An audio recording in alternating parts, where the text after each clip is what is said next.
Bima adalah seorang pria muda yang bisa dibilang sukses untuk usianya. Di usianya yang belum genap 30 tahun, ia sudah memiliki usaha yang mapan. Dari luar, kehidupan Bima terlihat sangat sempurna. Ia punya rumah megah di tengah kota, mobil mewah yang selalu berganti setiap tahun, dan rekening bank yang selalu penuh. Banyak orang di sekitarnya iri padanya, bahkan menjadikannya sebagai panutan. Mereka melihat Bima seperti pria muda yang beruntung, bekerja keras, lalu menikmati hasil dengan cara yang luar biasa.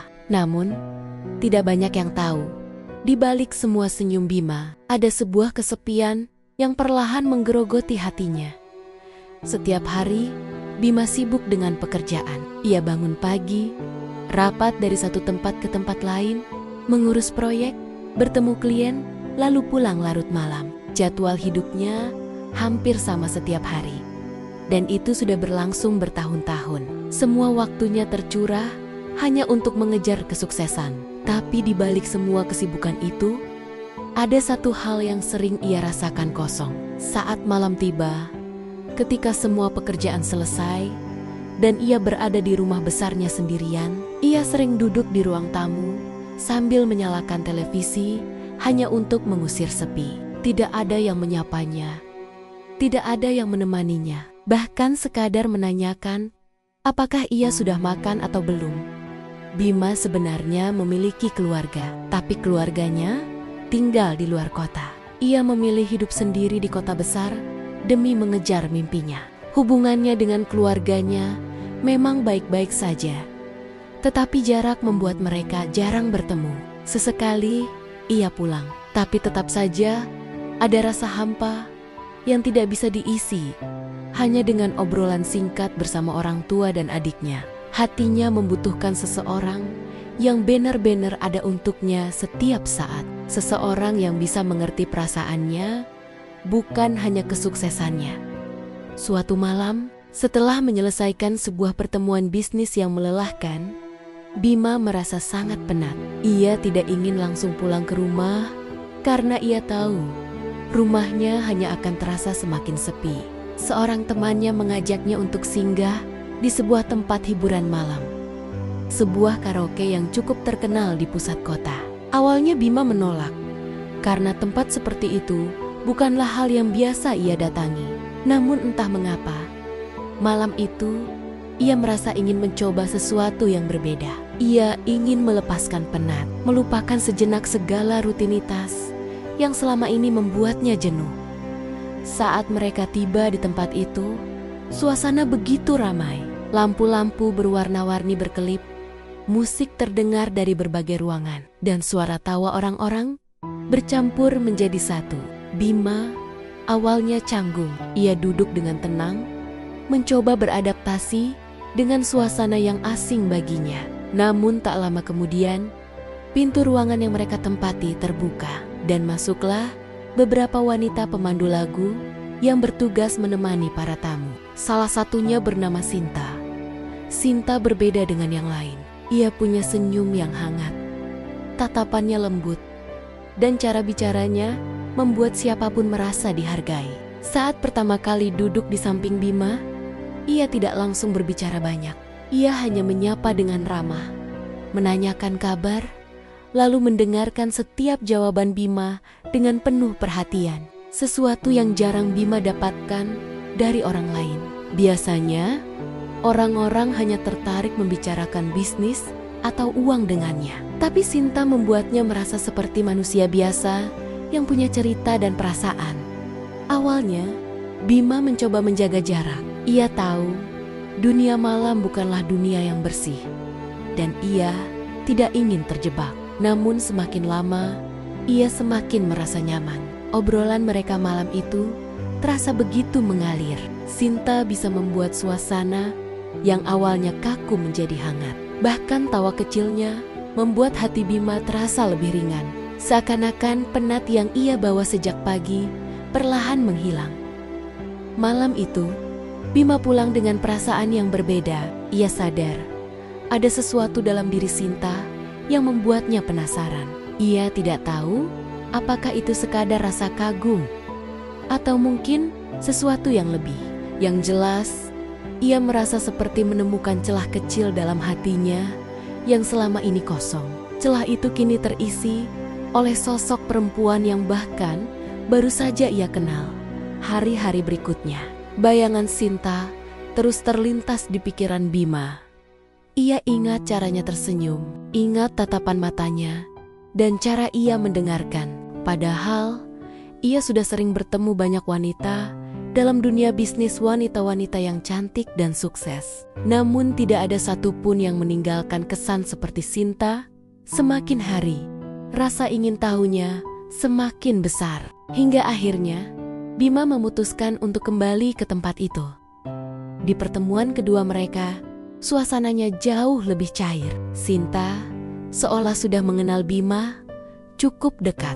Ia kembali duduk di sampingnya, menyapanya dengan hangat, dan kali ini obrolan mereka semakin dalam. Sinta bertanya banyak hal, bukan tentang bisnis atau harta, tetapi tentang hidup Bima, tentang kesepian yang ia rasakan, tentang apa yang sebenarnya ia cari dalam hidup. Pertanyaan-pertanyaan itu membuat Bima terdiam.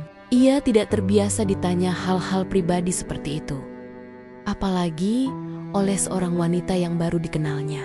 Namun entah mengapa, ia ingin menjawab, ia ingin jujur. Bima pun bercerita banyak hal. Ia bercerita tentang perjalanan karirnya, tentang bagaimana ia membangun usaha dari nol, tentang keluarga yang jauh, dan tentang kesepian yang sering menghantuinya. Sinta mendengarkan dengan seksama, tanpa menyela. Sesekali ia mengangguk. Sesekali ia memberi komentar singkat yang membuat Bima merasa dimengerti. Itu adalah pertama kalinya dalam waktu yang lama. Bima merasa lega setelah berbicara. Dari situlah hubungan mereka mulai terjalin. Awalnya Bima hanya datang sesekali untuk sekadar melepas penat. Namun semakin lama ia merasa membutuhkan Sinta. Setiap kali ia merasa lelah dengan pekerjaan atau saat ia merasa kesepian, pikirannya selalu tertuju pada Sinta. Dan setiap kali mereka bertemu, Sinta selalu berhasil membuatnya merasa lebih baik. Bima tidak sadar bahwa ia mulai masuk terlalu jauh. Baginya, Sinta adalah seseorang yang istimewa. Seseorang yang bisa mengisi kekosongan hatinya. Ia tidak peduli dengan apa pekerjaan Sinta atau bagaimana pandangan orang lain. Yang ia tahu, bersama Sinta, ia merasa lebih hidup. Namun di balik semua itu, ada sesuatu yang belum ia sadari. Senyum manis dan kelembutan Sinta tidak sepenuhnya tulus. Ada rahasia di baliknya. Sebuah niat yang perlahan akan menyeret Bima ke dalam jurang yang dalam. Tapi malam itu, Bima sama sekali tidak memikirkan hal itu. Yang ada hanyalah perasaan hangat yang semakin lama semakin tumbuh, membuatnya yakin bahwa ia akhirnya menemukan seseorang yang bisa mengerti dirinya. Dan dari situlah awal kehidupan mewah Bima perlahan mulai terguncang. Pertemuan kedua Bima dengan Sinta terasa jauh berbeda dari yang pertama. Malam itu, suasana ruangan karaoke terasa lebih hangat. Musik yang mengalun pelan membuat hati Bima rileks. Seakan segala beban yang ia bawa sejak pagi hilang begitu saja. Sinta datang dengan senyuman yang sama seperti sebelumnya. Senyum yang entah kenapa bisa membuat hati Bima bergetar. Ada sesuatu pada diri Sinta yang tidak bisa dijelaskan dengan kata-kata. Sesuatu yang membuat Bima merasa nyaman. Seakan ia sudah mengenalnya sejak lama, padahal mereka baru bertemu. Sinta duduk di sampingnya, seperti malam pertama. Tapi kali ini, ia tampak lebih akrab. Ia tidak lagi canggung. Ia langsung mengajak Bima berbincang. "Mas Bima kelihatan capek banget hari ini," katanya sambil menatap wajah Bima. Bima hanya tersenyum tipis, mencoba menutupi lelah yang sebenarnya sudah menumpuk. "Iya, kerjaan lagi banyak," jawabnya singkat. Sinta mengangguk. Lalu dengan nada lembut ia berkata, "Mas harus lebih sering senyum. Soalnya kalau senyum, Mas kelihatan lebih muda. Kalimat itu terdengar sederhana, tapi entah kenapa membuat hati Bima hangat. Obrolan malam itu tidak terlalu serius. Mereka hanya membicarakan hal-hal ringan, seperti musik yang sedang diputar, makanan favorit, bahkan sampai cerita-cerita lucu yang pernah Sinta alami dengan tamu-tamu sebelumnya. Tapi justru obrolan ringan itulah yang membuat Bima semakin larut. Ia biasanya terbiasa dengan percakapan kaku tentang bisnis, proyek, target, angka, dan semua hal yang membuat kepala penuh tekanan. Tapi bersama Sinta, ia bisa tertawa lepas, tanpa beban, tanpa harus menjaga image sebagai pria sukses. Bima yang biasanya selalu hati-hati dalam mengambil keputusan, malam itu seolah buta oleh rasa kagum. Ia tidak berpikir panjang lagi. Tatapan mata Sinta, senyumannya, dan caranya mendengarkan membuatnya merasa istimewa. Padahal ia tahu Sinta hanyalah seorang pemandu lagu yang memang bertugas membuat tamunya nyaman. Tapi Bima memilih untuk tidak peduli. Malam itu, ia hanya ingin menikmati perasaan hangat yang sudah lama tidak ia rasakan. Di tengah obrolan, Sinta tiba-tiba menyanyikan sebuah lagu. Suaranya merdu, lembut, dan penuh perasaan. Lagu itu tentang cinta dan kehilangan. Tentang seseorang yang merasa kesepian, lalu menemukan cahaya dalam hidupnya. Bima terdiam, mendengarkan. Setiap bait lagu itu seakan menampar hatinya. Seakan lagu itu bercerita tentang dirinya sendiri. Ia merasakan ada getaran yang sulit dijelaskan. Sesuatu yang membuat hatinya luluh. Tanpa sadar, Bima menatap Sinta lebih lama dari biasanya. Tatapan itu bukan sekadar tatapan kagum, melainkan tatapan seseorang yang mulai jatuh hati. Sinta menangkap tatapan itu, dan bukannya menghindar, ia malah membalas dengan senyum manis yang membuat jantung Bima berdegup lebih kencang. Obrolan sederhana ditemani lagu-lagu malam itu benar-benar membuat Bima terlena. Ia lupa siapa dirinya, lupa bahwa ia adalah seorang pria yang selama ini dikenal tegas, bijak, dan tidak mudah goyah. Malam itu, ia hanyalah seorang pria biasa yang haus kasih sayang. Dan Sinta datang tepat di saat yang ia butuhkan. Waktu berjalan begitu cepat, tanpa terasa malam semakin larut. Dan Bima harus pulang. Tapi sebelum pulang, ia sempat meminta nomor Sinta. Sinta tersenyum, lalu menuliskan nomor ponselnya di sebuah kertas kecil. Kalau Mas Bima bosan atau pengen cerita, hubungi aku aja, ucapnya. Bima menerima kertas itu dengan perasaan senang. Seakan ia baru saja mendapatkan sesuatu yang sangat berharga. Ia bahkan tersenyum sendiri saat melangkah keluar ruangan. Sesuatu yang jarang sekali ia lakukan sejak malam itu. Bima mulai sering menghubungi Sinta. Awalnya hanya pesan singkat, menanyakan kabar, atau sekadar mengucapkan selamat pagi.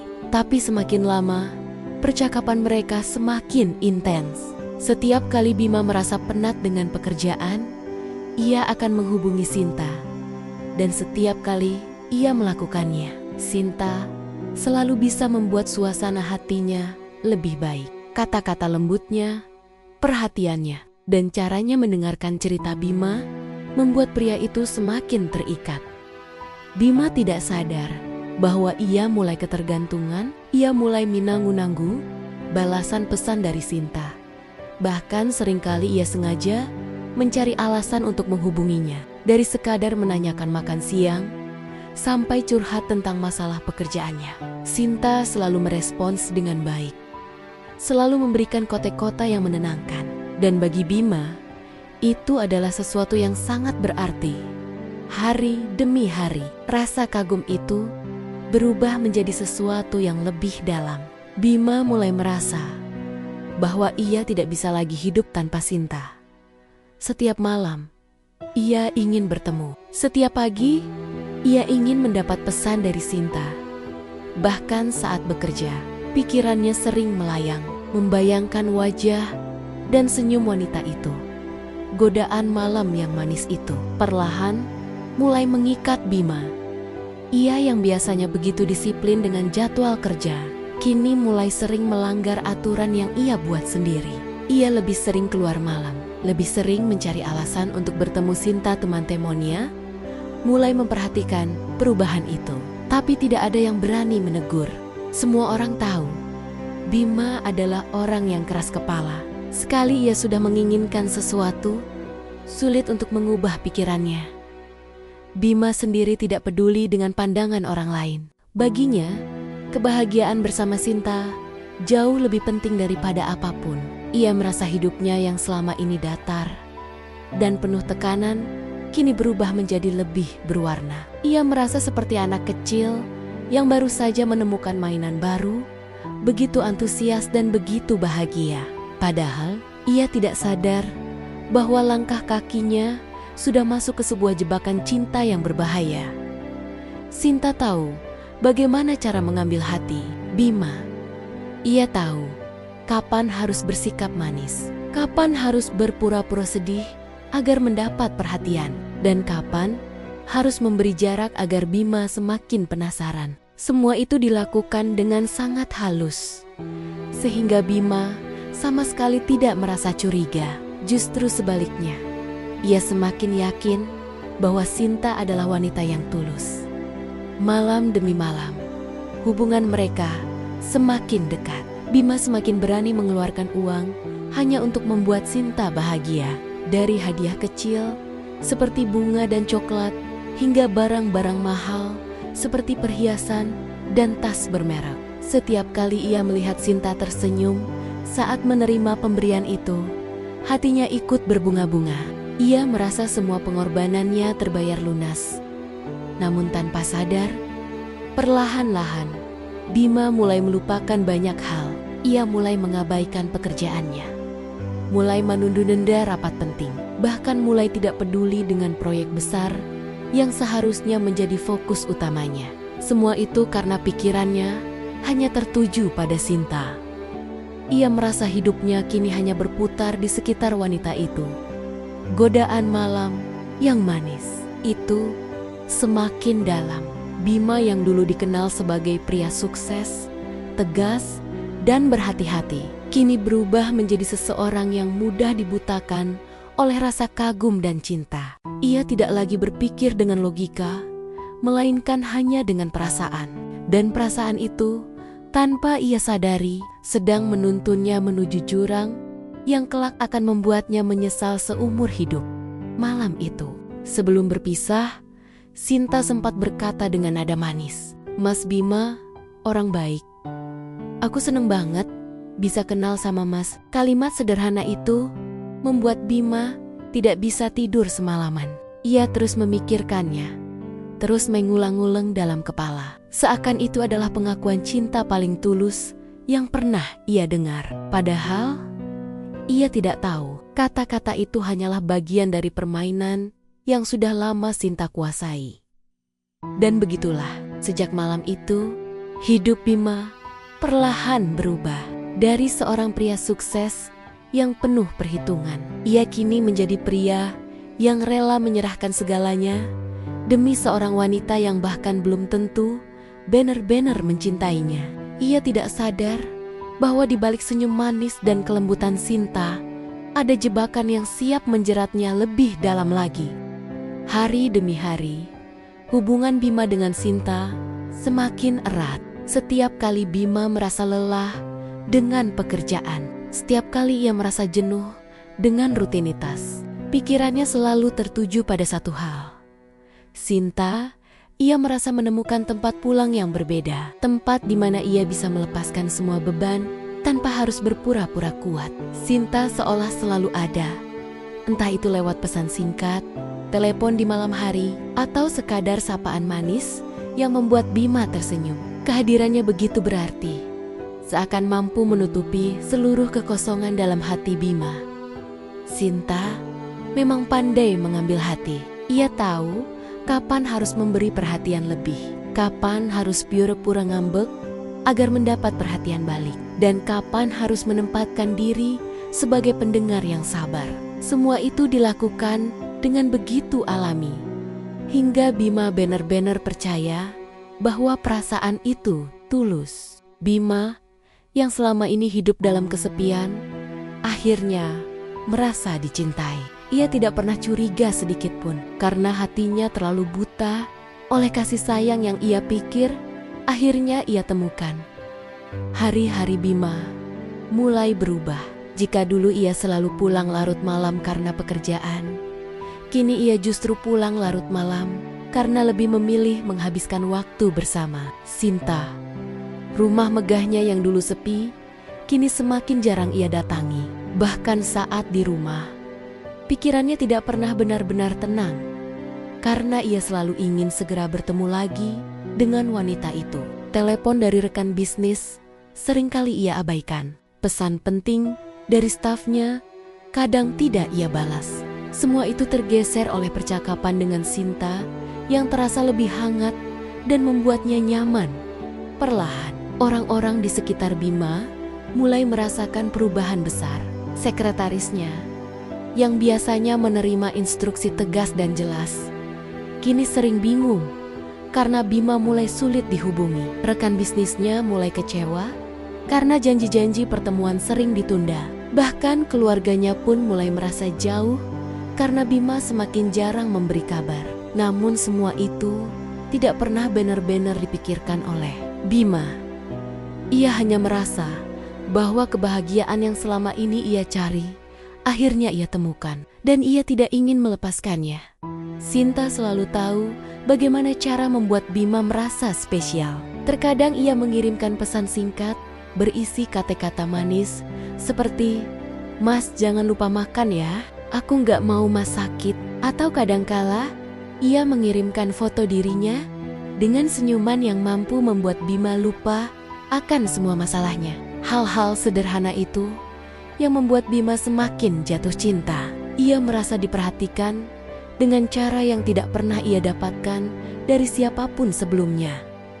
Namun, di balik semua senyuman manis dan perhatian yang diberikan, ada sesuatu yang tidak diketahui oleh Bima. Sinta memiliki niat tersembunyi, niat yang sejak awal sudah ada saat ia menyadari siapa sebenarnya pria yang kini begitu dekat dengannya. Sinta tahu betul, Bima bukan pria biasa. Ia tahu, Bima kaya, sukses, dan punya segalanya. Semua orang di lingkungannya pun tahu siapa Bima. Seorang pengusaha muda yang namanya sering terdengar di media lokal. Dan bagi Sinta, kedekatan dengan Bima adalah sebuah kesempatan yang tidak boleh dilewatkan. Sinta tidak sepenuhnya jahat. Ia memang bisa tersentuh oleh perhatian Bima. Dan terkadang, ia pun merasa iba melihat betapa kesepiannya pria itu. Tapi di dalam hatinya, ada ambisi yang lebih besar. Ia ingin menggunakan kedekatannya dengan Bima untuk mendapatkan kehidupan yang lebih baik. Kehidupan yang selama ini hanya bisa ia bayangkan. Senyumannya yang hangat, perhatiannya yang tulus, semua itu sebenarnya adalah topeng. Di balik topeng itu, ada rencana yang secara perlahan ia jalankan. Bima tidak pernah menyadari hal itu. Baginya, setiap senyuman Sinta adalah kebahagiaan. Setiap perhatian adalah ketulusan. Ia bahkan mulai rela mengeluarkan lebih banyak uang hanya untuk membuat Sinta bahagia. Dari hadiah-hadiah kecil, kini ia sudah terbiasa memberikan barang-barang mahal. Jam tangan mewah, tas bermerek, perhiasan berkilauan. Semuanya pernah ia belikan hanya karena ingin melihat senyum di wajah Sinta. Dan setiap kali Sinta menerima itu semua, ia selalu tersenyum manis. Seakan semakin mempertegas bahwa ia benar-benar mencintai Bima.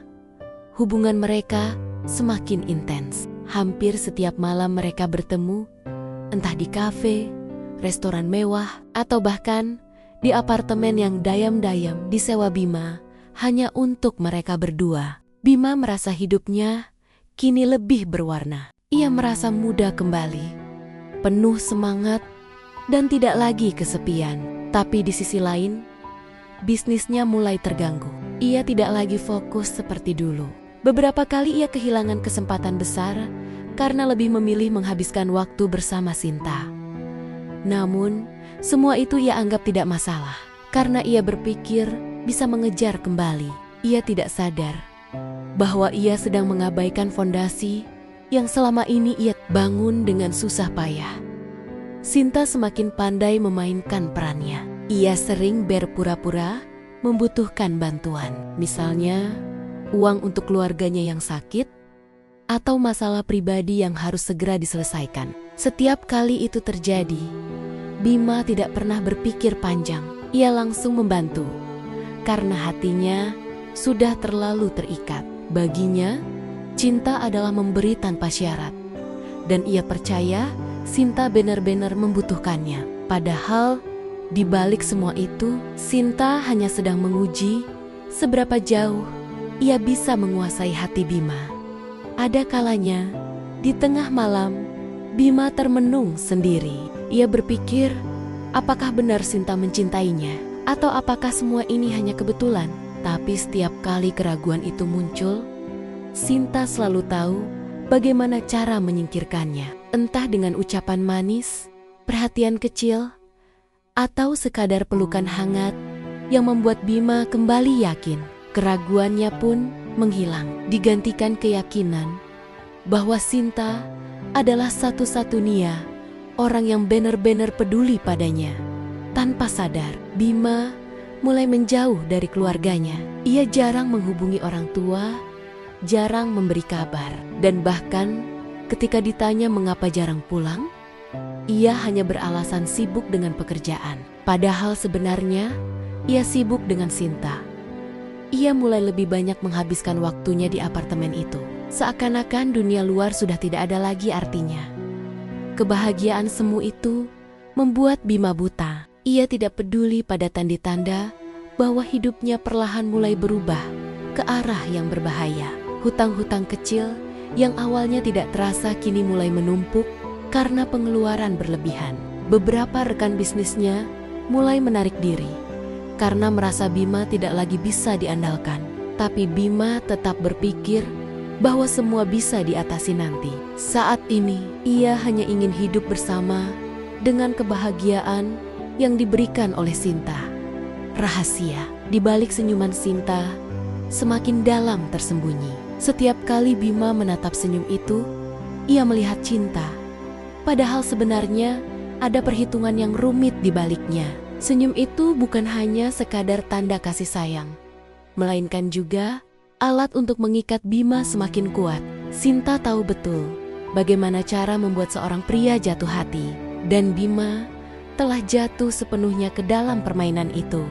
Waktu terus berjalan, dan tanpa sadar, Bima sudah benar-benar berubah. Ia yang dulu dikenal sebagai pria disiplin, pekerja keras, dan penuh dedikasi, kini lebih dikenal sebagai pria yang mudah diatur oleh cintanya pada seorang wanita. Orang-orang di sekelilingnya mulai bergunjing, mulai membicarakan perubahan itu. Tapi Bima tidak pernah mendengarkan. Ia sudah terlalu larut dalam dunia barunya. Dunia yang penuh dengan senyum manis, perhatian hangat, dan rasa nyaman yang semu. Dan di balik semua itu, Sinta tersenyum puas. Ia tahu, semakin lama, Bima akan semakin bergantung padanya. Dan saat-saat itu tiba, ia bisa mendapatkan apapun yang ia inginkan. Karena pada akhirnya, bagi Sinta, cinta hanyalah permainan. Dan Bima adalah pemain yang sudah masuk ke dalam jebakannya. Bima semakin larut dalam cintanya kepada Sinta. Ia rela mengeluarkan berapapun uang yang diminta, seolah-olah kebahagiaan Sinta adalah kebahagiaan dirinya sendiri. Dari hadiah-hadiah kecil, kini ia sudah terbiasa memberikan barang-barang mewah. Awalnya hanya sebuah tas bermerek, lalu jam tangan, hingga perhiasan berkilauan yang harganya tidak main-main. Tidak hanya itu, Bima bahkan menyewakan sebuah apartemen mewah di pusat kota hanya untuk mereka berdua. Di tempat itulah mereka sering menghabiskan malam bersama. Seakan dunia di luar sudah tidak lagi penting. Tidak cukup sampai di situ, Bima juga mulai mengajak Sinta ke berbagai tempat liburan. Bali, Singapura, bahkan ke beberapa kota besar di Eropa. Semua pernah mereka kunjungi. Ia ingin memberikan pengalaman yang indah, sesuatu yang tidak bisa dilupakan oleh Sinta. Setiap kali melihat Sinta tersenyum bahagia, Bima merasa semua yang ia keluarkan tidak sia-sia. Ia berpikir, itulah bentuk cintanya yang paling nyata. Memberi tanpa batas, mencintai tanpa pamrih.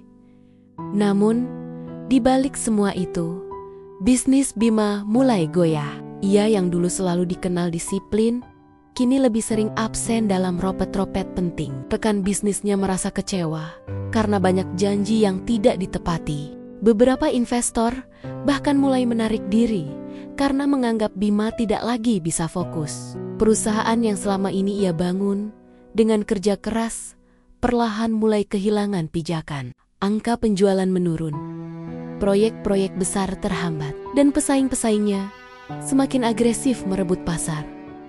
Bima tahu sebenarnya ada yang tidak beres, tapi ia selalu menunda untuk memperbaikinya. Setiap kali ada masalah muncul, pikirannya lebih dulu mengarah ke Sinta. Jika Sinta mengajak bertemu, ia akan meninggalkan segala urusan bisnis. Jika Sinta ingin berlibur, ia akan menutup mata terhadap pekerjaan yang menumpuk. Baginya, cinta lebih penting dari apapun. Ia merasa selama ini sudah terlalu keras bekerja, dan sekarang ia ingin merasakan kebahagiaan yang sesungguhnya bersama orang yang ia cintai. Cinta itu perlahan-lahan membutakan Bima. Ia tidak sadar bahwa kebahagiaan yang ia nikmati hanyalah semu, karena di balik senyuman Sinta ada niat yang tersembunyi. Namun Bima terlalu percaya. Ia yakin bahwa semua yang ia berikan kepada Sinta akan berbalas dengan cinta yang tulus. Ia tidak pernah menanyakan apa-apa, tidak pernah curiga, bahkan tidak pernah mempertanyakan apakah Sinta benar-benar mencintainya atau hanya mencintai semua kemewahan yang ia berikan. Setiap kali Bima melihat Sinta tertawa bahagia, rasa curiga itu hilang begitu saja. Ia merasa menjadi pria paling beruntung di dunia karena bisa membuat seorang wanita secantik Sinta jatuh hati kepadanya. Ia bangga, seolah-olah semua orang harus tahu bahwa cintanya begitu kuat. Padahal, di balik kebahagiaan itu, bisnisnya terus melemah. Orang-orang di sekitarnya semakin resah. Sekretarisnya seringkali bingung karena jadwal rapat yang kacau. Karyawan-karyawannya kehilangan motivasi karena bos besar mereka tidak lagi turun tangan. Beberapa mitra bisnis mulai menghubungi Bima dengan nada kecewa. Namun telepon itu jarang diangkat. Bahkan orang tuanya pun mulai khawatir karena Bima jarang pulang, jarang memberi kabar, dan selalu beralasan sibuk. Padahal kenyataannya sibuk dengan Sinta. Ada malam-malam tertentu ketika Bima sendiri sempat terdiam. Ia melihat laporan keuangan perusahaannya yang mulai menunjukkan angka-angka merah. Ia tahu ada yang salah. Ia tahu ia seharusnya bertindak, tapi entah mengapa setiap kali ia ingin memperbaiki semuanya, ada rasa enggan yang muncul. Rasa itu kemudian hilang begitu saja saat telepon dari Sinta masuk. Dengan suara manja yang memanggil namanya, semua tekad untuk kembali fokus pada bisnisnya pun luluh. Ia kembali memilih Sinta di atas segalanya. Bima bahkan mulai berani mengambil langkah-langkah nekat demi membahagiakan Sinta. Ia menjual beberapa aset penting perusahaannya, tanah, kendaraan, bahkan saham kecil yang dulu ia kumpulkan dengan susah payah. Semuanya dijual hanya untuk menambah dana. Uang itu sebagian besar habis untuk kebutuhan bersama Sinta. Mulai dari belanja barang-barang mewah, liburan ke luar negeri, hingga pesta kecil yang mereka adakan di apartemen. Sinta tentu saja menerima semua itu dengan senyuman. Ia tidak pernah menolak, meskipun sesekali berpura-pura menahan diri agar tidak terlihat terlalu serakah.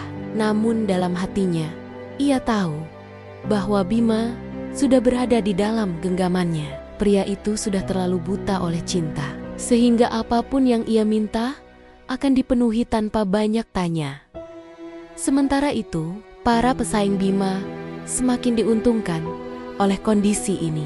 Mereka mengambil kesempatan ketika Bima lengah. Proyek-proyek yang seharusnya menjadi milik perusahaannya direbut. Klien-klien besar yang dulu loyal kini beralih ke perusahaan lain. Perlahan tapi pasti, nama besar Bima di dunia bisnis mulai meredup. Namun, Bima tidak terlalu peduli. Baginya, apa artinya semua itu jika ia tidak bisa merasakan kebahagiaan dengan Sinta? Hari-hari Bima semakin jauh dari kenyataan. Ia merasa hidupnya kini sempurna. Padahal, semua fondasi yang ia bangun sedang runtuh. Ia buta oleh cinta, oleh senyuman manis yang seolah menjadi obat bagi semua rasa sakit yang ia alami sebelumnya. Ia tidak menyadari bahwa ia sedang berjalan di jalan yang salah. Jalan yang pada akhirnya akan membuatnya terjatuh. Bahkan ketika beberapa sahabatnya mencoba mengingatkan, Bima selalu mengabaikannya. Kau harus hati-hati, Bim. Jangan terlalu percaya sama wanita itu. Aku tahu kau sedang jatuh cinta, tapi lihat keadaan bisnismu. Kau tidak bisa terus begini. Begitu kata salah satu sahabatnya. Tapi Bima hanya tertawa dan menjawab ringan. Kau tidak mengerti. Ini bukan sekadar cinta biasa. Aku benar-benar menemukannya. Aku tidak peduli apa yang orang lain katakan. Aku bahagia, dan itu yang paling penting. Sahabatnya hanya bisa menghela napas, karena tahu Bima sudah terlalu dalam. Semua nasihat tidak ada gunanya. Cinta itu benar-benar sudah membutakan Bima, membuatnya kehilangan arah dan logika. Di satu sisi, Sinta pun mulai merasakan tekanan.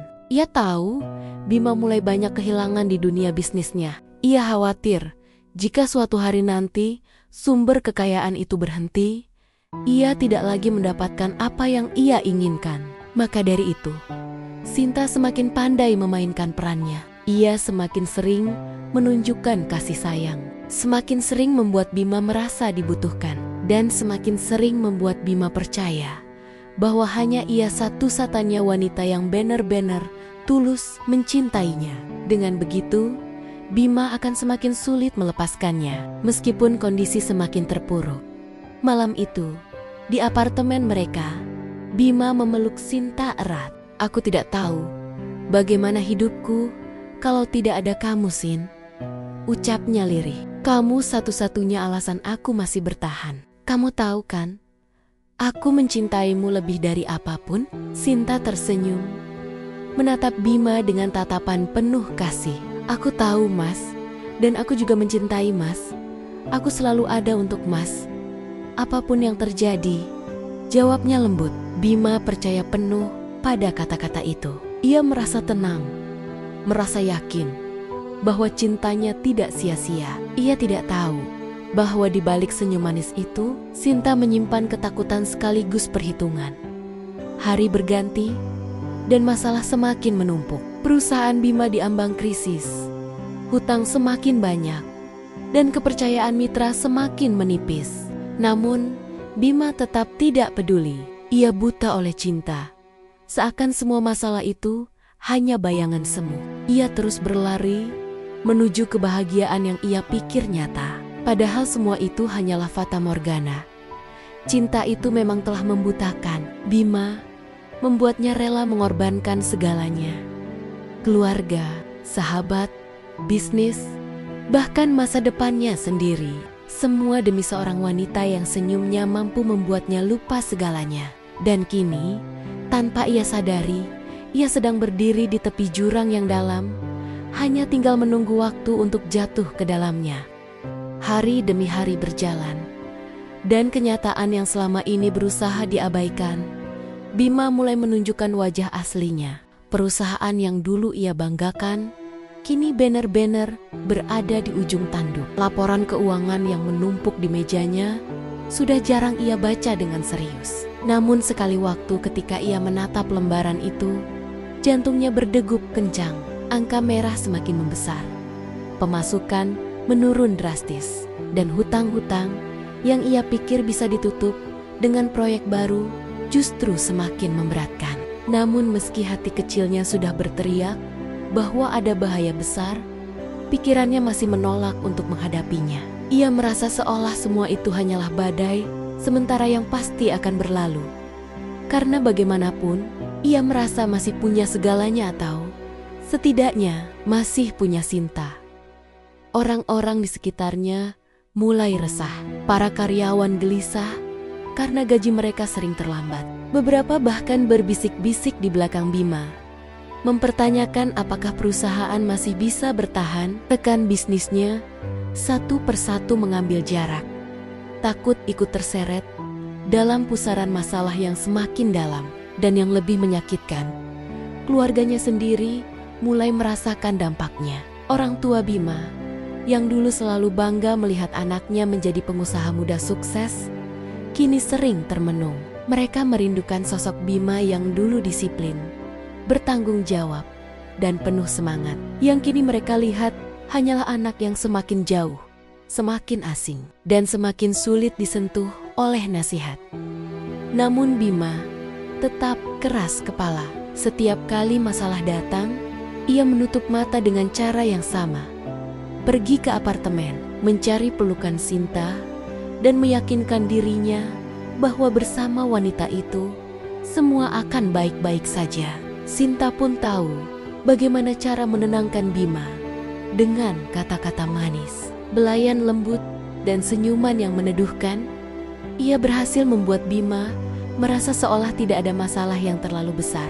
Tenang saja, Mas, selama ada aku, semua bisa dihadapi. Uang bisa dicari lagi, bisnis bisa dibangun lagi, tapi cinta seperti ini belum tentu bisa ditemukan dua kali.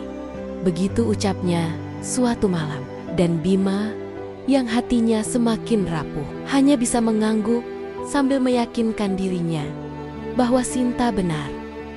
Sementara itu, dunia luar tidak berhenti berputar. Persaingan bisnis semakin keras. Dan perusahaan Bima yang dulu berdiri di garis depan, kini sudah jauh tertinggal. Banyak klien yang berpaling ke pesaing lain karena kecewa dengan pelayanan dan keterlambatan. Proyek-proyek besar yang semestinya bisa menyelamatkan kondisi perusahaan tidak lagi jatuh ke tangan mereka. Semua karena Bima tidak lagi hadir dalam dunia yang dulu ia kuasai. Ia tidak lagi berdiri di ruang rapat, tidak lagi turun langsung ke lapangan, dan tidak lagi peduli pada strategi bisnis. Ia terlalu sibuk dengan cintanya, sehingga membiarkan kapal besar yang ia bangun dengan susah payah perlahan tenggelam. Kabar tentang kondisi keuangan Bima mulai tersebar. Beberapa teman lama mendengar kabar itu dan mencoba menemuinya. Mereka menasihati, mengingatkan, bahkan ada yang mencoba menawarkan bantuan agar Bima bisa bangkit kembali. Namun sekali lagi, semua itu tidak masuk ke telinganya. Ia merasa dirinya masih kuat, masih mampu mengendalikan keadaan.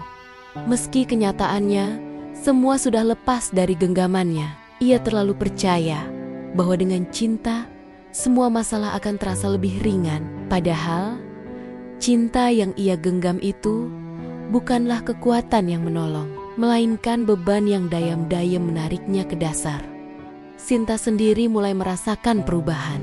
Ia mungkin tidak secara langsung memahami dunia bisnis, tetapi ia bisa merasakan ketika Bima mulai sering murung, atau ketika telepon-telepon dari kantor tidak lagi membuatnya bersemangat. Ada kalanya ia merasa cemas, takut jika suatu hari nanti aliran uang yang ia terima berhenti. Namun di sisi lain, ia juga tahu bahwa Bima sudah terlanjur terlalu dalam mencintainya. Karena itu, ia tetap memainkan peran sebagai wanita penuh perhatian, berusaha menenangkan Bima agar tidak pergi. Semakin rapuh Bima, semakin mudah baginya untuk tetap menguasai hati dan pikirannya. Titik balik mulai terasa ketika sebuah proyek besar gagal total. Proyek yang selama ini diharapkan bisa menjadi penolong justru menjadi beban baru. Uang yang sudah diinvestasikan tidak kembali, bahkan menambah hutang yang sudah menggunung. Bima panik, tetapi ia tidak menunjukkan itu kepada Sinta. Malam itu, ia hanya duduk termenung di apartemen, menatap kosong ke arah jendela. Kota yang biasanya terlihat gemerlap, kini tampak suram di matanya. Sinta menghampiri, menyandarkan kepalanya di bahu Bima, lalu berkata lembut, "Kamu kenapa, Mas? Kelihatan capek banget." Bima menarik napas panjang, mencoba tersenyum meski wajahnya penuh beban. "Gak apa-apa, Sin. Cuma lagi banyak pikiran aja. Tapi gak usah khawatir. Semua pasti bisa kuatasi." Sinta mengangguk, seolah percaya, padahal jauh di dalam hatinya ia tahu badai besar sedang mendekat. Namun ia tidak mengatakan apapun, hanya memberikan senyuman agar Bima tetap merasa tenang. Dalam pikirannya, ia mulai memikirkan langkah lain, berjaga-jaga jika suatu hari nanti keadaan benar-benar runtuh. Sementara itu, orang tua Bima semakin tidak tahan. Mereka mencoba bicara langsung dengan anaknya, memintanya pulang, memintanya kembali ke jalur yang benar. Tetapi Bima menolak. Ia merasa apa yang ia lakukan sudah tepat. Ia marah ketika ayahnya mengatakan bahwa ia telah berubah. "Aku ini sudah dewasa. Ya, aku tahu apa yang aku lakukan. Aku nggak butuh dikuliahi," teriaknya suatu malam. Ibunya hanya bisa menangis melihat anak yang dulu mereka banggakan kini semakin jauh, semakin keras hati, dan semakin buta oleh cinta.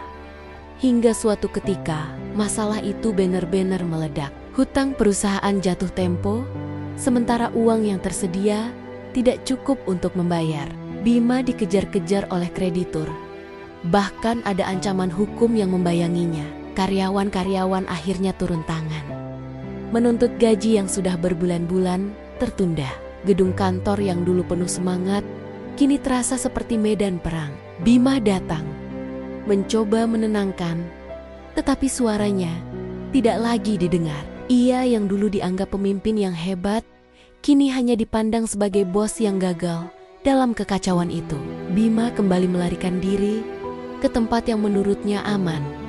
Sinta, ia mencari pelukan, mencari kata-kata yang menenangkan, meskipun sebenarnya ia tahu semua itu tidak akan menyelesaikan masalah. Sinta masih setia dengan perannya, tetap menemaninya, tetap mengatakan bahwa semua akan baik-baik saja. Namun, semakin lama, Bima mulai menyadari bahwa kota-kota itu tidak lagi cukup. Di titik inilah, tanda-tanda kejatuhan semakin jelas. Hidupnya yang dulu mewah, kini mulai berubah. Mobil-mobil mewah yang dulu menghiasi garasi terpaksa dijual satu persatu. Beberapa aset pribadi dilelang untuk menutup hutang yang menumpuk. Rumah besarnya mulai kosong. Barang-barang berharga berpindah tangan. Namun Bima masih mencoba meyakinkan dirinya bahwa semua ini hanyalah cobaan sementara. Ia terus mengatakan pada dirinya sendiri bahwa ia akan bangkit kembali. Meski dalam hati kecilnya ada rasa takut yang tidak bisa ia bendung. Di saat semuanya terasa begitu berat, Bima mendapati dirinya berdiri di persimpangan yang paling sulit. Ia harus memilih antara menghadapi kenyataan dan berjuang untuk memperbaiki semuanya, atau terus bersembunyi dalam pelukan cinta yang sebenarnya sedang menghancurkannya. Namun, sayangnya, ia masih memilih yang kedua. Ia masih percaya bahwa selama ada Sinta, ia akan baik-baik saja. Padahal kenyataan sudah jelas menunjukkan bahwa jurang kehancuran semakin dekat. Itulah awal dari kejatuhan Bima yang sebenarnya. Semua tanda sudah ada, semua peringatan sudah terlihat, tetapi ia tetap menutup mata. Ia tidak sadar bahwa apa yang ia sebut cinta hanyalah tali halus yang menjerat lehernya perlahan, menariknya semakin dalam menuju kemiskinan dan kehancuran. Malam itu, Bima baru saja keluar dari sebuah pertemuan dengan salah satu klien yang dulunya sangat loyal. Pertemuan itu berakhir dengan penolakan pahit. Klien tersebut secara terang-terangan mengatakan bahwa mereka sudah tidak bisa lagi bekerja sama karena reputasi perusahaan Bima jatuh terlalu dalam. Bima pulang dengan hati remuk. Ia mengendarai mobilnya pelan, tanpa tujuan jelas. Jalanan kota yang biasanya gemerlap, kini terasa gelap baginya. Lampu-lampu jalan pun tidak mampu mengusir kegelapan yang ada di hatinya. Ia hanya ingin menemukan ketenangan, sesuatu yang bisa meredakan badai di pikirannya. Dan seperti biasa, satu-satunya tempat yang terlintas adalah apartemen Sinta. Namun malam itu, sesuatu berbeda. Ketika ia sampai di lobi apartemen, Bima memutuskan untuk tidak langsung naik. Ia ingin memberi kejutan pada Sinta. Sudah lama ia tidak datang tiba-tiba, tanpa kabar.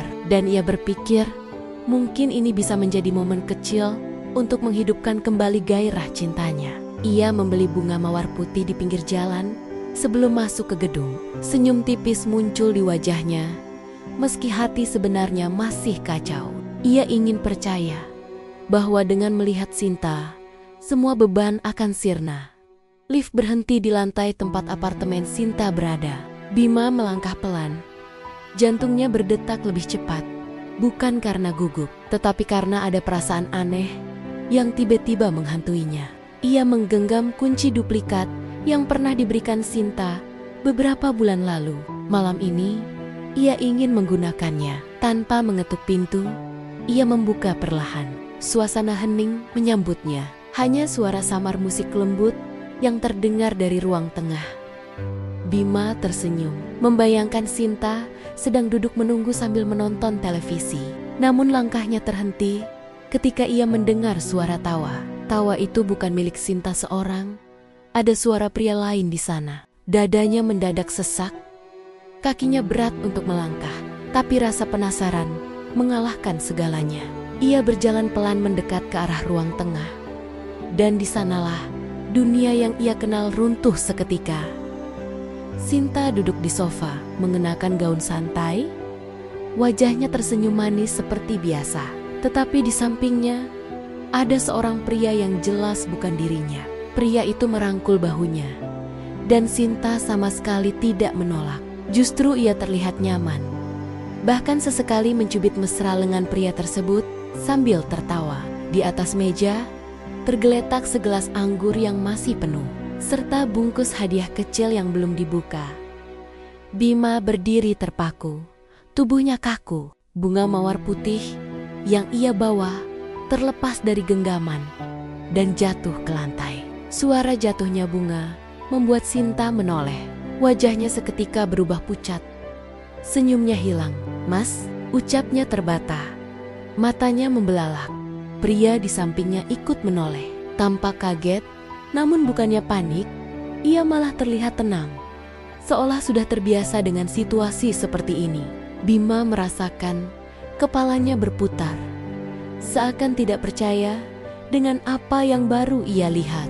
Semua pemberian, semua pengorbanan, semua cintanya ternyata hanya permainan. "Apa ini, Sin?" Suara Bima serak, hampir tidak terdengar. Siapa dia? Sinta mencoba berdiri, berlari kecil menghampiri Bima. "Mas, aku bisa jelasin. Tolong jangan salah paham dulu. Ini nggak seperti yang Mas pikir. Nggak seperti yang aku pikir." Bima berteriak. Suaranya pecah. Ia menunjuk pria di belakang Sinta dengan tangan bergetar. "Aku lihat sendiri, Sin. Kamu duduk di samping dia. Kamu ketawa.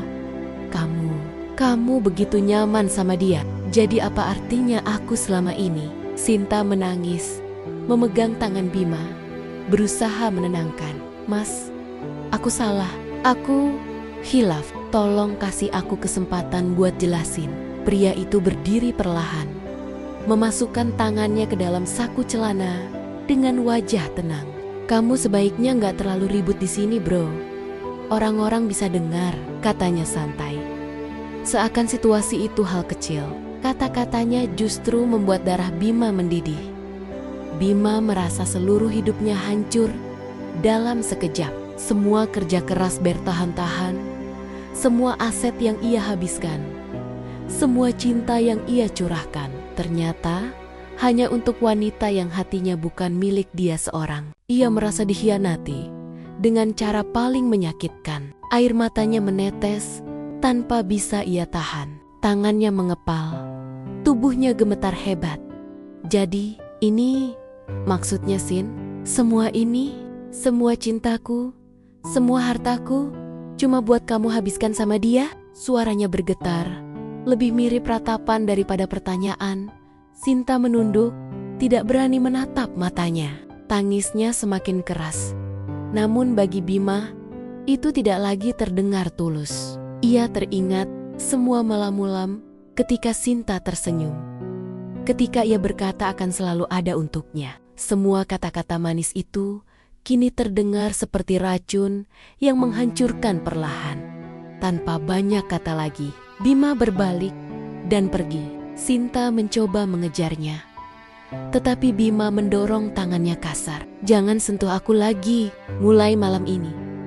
Kamu bukan siapa-siapa buatku," teriaknya dengan suara pecah. Ia berlari keluar dari apartemen, meninggalkan bunga yang masih tergeletak di lantai, meninggalkan hatinya yang sudah hancur berkeping-keping. Di parkiran, Bima duduk di dalam mobilnya, tangannya menggenggam setir erat-erat, matanya memandang kosong ke depan. Tangisnya pecah tanpa bisa ia tahan. Ia merasa seperti orang bodoh. Semua orang sudah mengingatkan, semua tanda sudah jelas, tapi ia terlalu buta oleh cinta. Dan malam ini, kebenaran itu terkuak dengan cara paling menyakitkan. Hari-hari setelah kejadian itu menjadi mimpi buruk bagi Bima. Ia tidak lagi bisa tidur nyenyak. Setiap kali memejamkan mata, bayangan Sinta bersama pria lain muncul di kepalanya. Ia merasa dikhianati, merasa dipermainkan, dan lebih dari itu, merasa dirinya kehilangan segalanya. Bisnisnya hancur, keluarganya kecewa, sahabat-sahabatnya menjauh, dan sekarang cintanya pun ternyata palsu. Sinta beberapa kali mencoba menghubunginya. Puluhan pesan masuk setiap hari. Telepon tanpa henti, bahkan datang ke kantor yang kini sudah sepi. Tetapi Bima tidak pernah membalas. Ia tidak lagi punya tenaga untuk mendengar kebohongan baru. Hatinya sudah mati untuk wanita itu. Namun luka yang ditinggalkan terlalu dalam, membuatnya sulit bernapas. Bima berjalan di kota dengan kepala tertunduk, merasa semua orang memandanginya dengan tatapan kasihan. Ia tidak lagi punya apa-apa. Mobil mewahnya sudah dijual untuk menutup sebagian hutang. Rumahnya mulai kosong karena barang-barang berharga dilelang. Dari seorang pria muda sukses yang dulu disegani, kini ia hanya pria biasa yang berjalan tanpa arah. Malam demi malam, ia menghabiskan waktu sendirian di kamar kecil yang ia sewa setelah rumahnya terjual. Ia menatap lenggit-lenggit, bertanya pada dirinya sendiri, bagaimana ia bisa sebodoh itu? Ia mengingat setiap langkah, dari pertemuan pertamanya dengan Sinta, hadiah-hadiah mahal, apartemen, liburan, hingga malam. Ketika ia mendapati kenyataan pahit, semuanya berputar seperti film yang tidak pernah berhenti. Ia ingin marah pada Sinta, ingin membenci sepenuhnya, tapi entah kenapa, yang tersisa justru rasa hampa. Sebagian dirinya masih berharap semua itu hanya mimpi buruk, bahwa ketika ia bangun, semua akan kembali seperti dulu. Namun kenyataan tidak bisa diputar ulang. Ia sudah jatuh terlalu dalam, dan tidak ada yang bisa menolongnya. Di suatu malam yang sepi, Bima duduk di jendela kecil kamar kontrakannya. Ia melihat lampu-lampu kota dari kejauhan. Air matanya mengalir lagi. Meski ia berusaha menahannya, dalam hati ia berbisik, "Aku kehilangan segalanya. Aku bodoh karena percaya cinta. Aku buta karena terlalu yakin. Dan sekarang aku hanya seorang pecundang yang tersisa dengan penyesalan." Kebenaran yang terbongkar itu bukan hanya mematahkan hatinya, tetapi juga menghancurkan seluruh kehidupannya. Tidak ada lagi jalan kembali. Semua yang ia bangun, semua yang ia cintai, lenyap begitu saja. Yang tersisa hanyalah dirinya yang hancur, berdiri sendirian di tengah reruntuhan mimpi yang ia ciptakan sendiri. Hari-hari Bima setelah kebenaran itu terbongkar terasa lebih berat dari yang pernah ia bayangkan. Setiap pagi, ia bangun di kamar kontrakan sempit yang cat dindingnya mulai mengelupas. Tidak ada lagi ranjang empuk, tidak ada lagi aroma kopi buatan, mesin mahal, apalagi suara lembut Sinta yang dulu selalu menyapanya dengan manja. Yang ada hanya suara tikus di plafon, bunyi kereta yang lewat, dan udara pengap yang membuat dadanya terasa sesak. Ia duduk termenung setiap kali bangun, seringkali lupa apa tujuan hidupnya hari itu. Pria yang dulu disegani dengan jas rapi dan mobil mewah, kini berjalan di jalanan kota dengan baju lusuh, wajah kusut, dan rambut berantakan. Orang-orang yang dulu menunduk hormat, kini hanya melirik sekilas. Bahkan ada yang pura-pura tidak kenal. Lebih menyakitkan lagi, beberapa mantan karyawan yang dulu ia banggakan sebagai keluarga kerja, justru kini menyalahkannya. Mereka kehilangan pekerjaan, gaji tak terbayar, dan semua menuding Bima sebagai penyebab hidup mereka terpuruk. Tidak ada yang mau mendengar alasan, apalagi memberi maaf.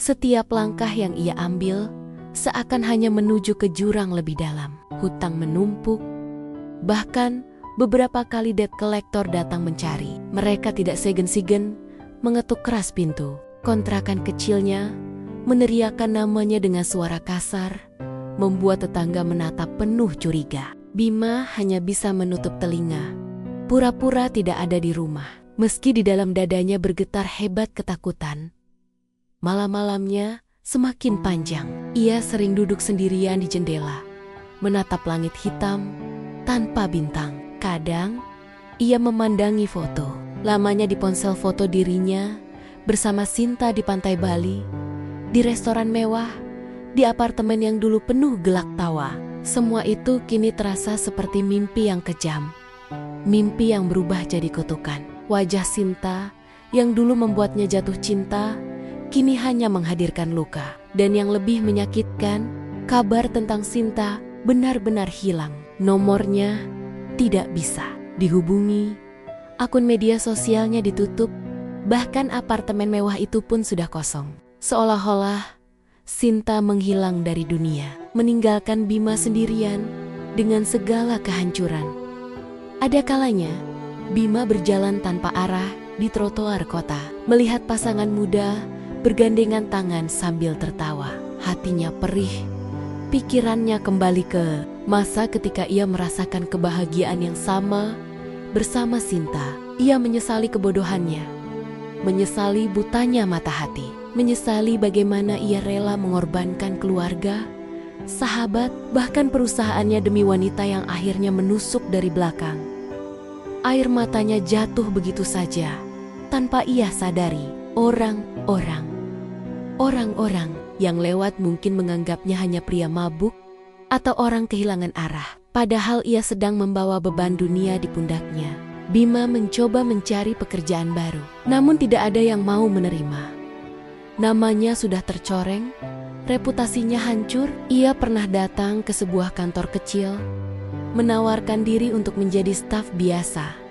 Padahal dulu ia adalah direktur besar. Namun HRD hanya menatapnya sinis, lalu berkata dengan sopan, "Maaf Pak, kami tidak bisa menerima. Nama Bapak terlalu banyak masalah." Ia keluar dari kantor itu dengan langkah gontai.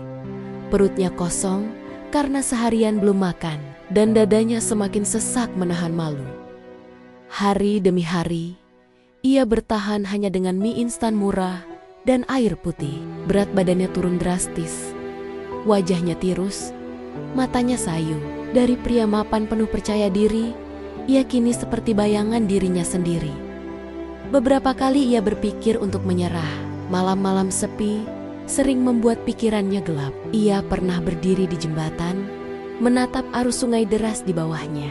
Pikirannya penuh dengan bisikan, "Kalau aku jatuh sekarang, semua ini selesai." Tidak ada lagi rasa sakit, tidak ada lagi beban. Tangannya sudah gemetar memegang pagar jembatan.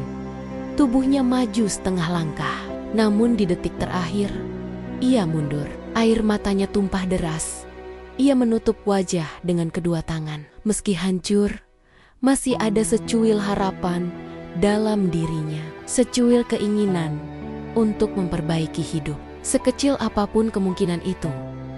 Di tengah keterpurukan itu, ia sempat bertemu dengan ibunya. Sudah lama ia tidak pulang ke rumah. Malu karena kegagalannya. Namun suatu sore, ia memberanikan diri. Ibunya, wanita tua dengan tubuh kurus, menyambutnya dengan tatapan haru. Mata sang ibu berkokek-koka melihat putra yang dulu membanggakan, kini pulang dengan wajah lesu dan pakaian lusuh. "Bima, nak, apa yang terjadi sama kamu?" Suara ibunya bergetar, penuh kekhawatiran. Bima hanya bisa menangis, berlutut di hadapan ibunya, mencium tangan keriput itu dengan air mata membasahi. "Ma, aku gagal, aku bodoh, aku kehilangan semuanya. Aku gak punya apa-apa lagi," ucapnya lirih, hampir tak terdengar. Ibunya memeluknya erat, meski tubuhnya lemah. "Kamu masih punya mama, nak. Jangan pernah bilang kamu gak punya apa-apa. Selama kamu masih hidup, kamu masih bisa bangkit.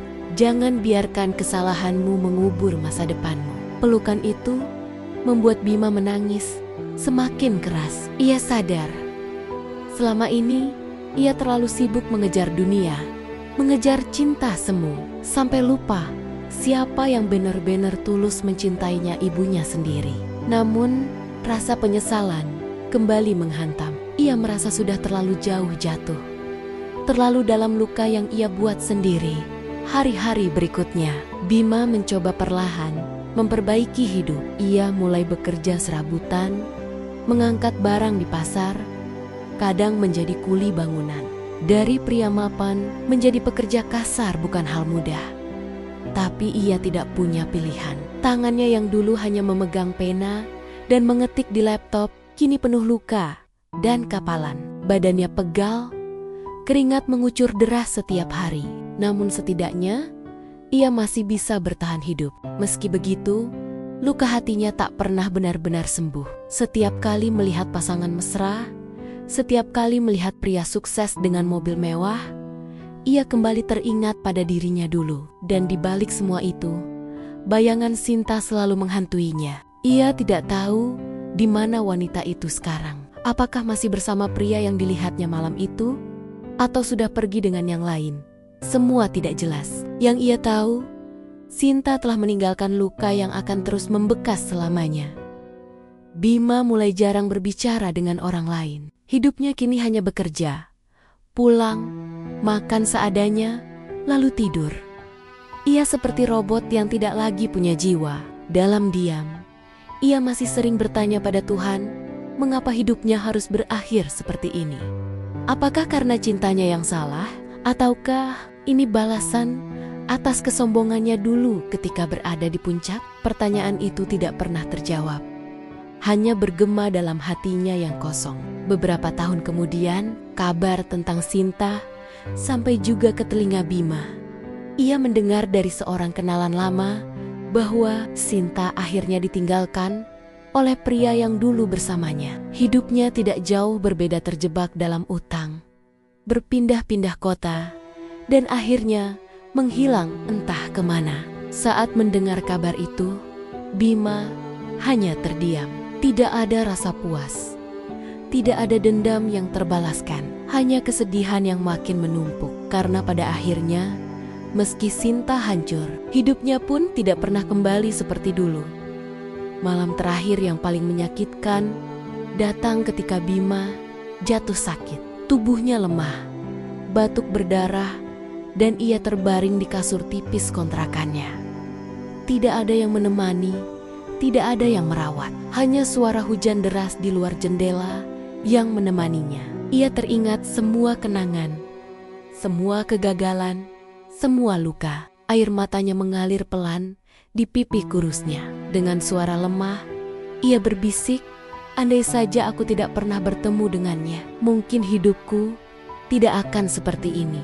Malam itu, Bima menutup mata dengan tenang. Tidak ada yang tahu pasti kapan napas terakhirnya berhenti. Tidak ada keluarga di sampingnya. Tidak ada sahabat, apalagi kekasih. Keesokan harinya, tetangga menemukannya terbaring tanpa nyawa. Dunia yang dulu ia genggam, kini benar-benar meninggalkannya. Kisah Bima berakhir di sana, tragis dan sunyi. Dari pria sukses dengan harta melimpah, ia jatuh ke titik paling rendah karena cinta yang salah. Sebuah cinta yang membutakan, yang ternyata hanyalah jebakan menuju kemiskinan. Dan dari kisah ini, hanya satu pesan yang tersisa. Jangan pernah menyerahkan seluruh hidupmu pada orang yang belum tentu tulus mencintaimu. Karena ketika cinta berubah menjadi jebakan, bukan hanya hatimu yang hancur, tetapi juga seluruh hidupmu bisa ikut runtuh.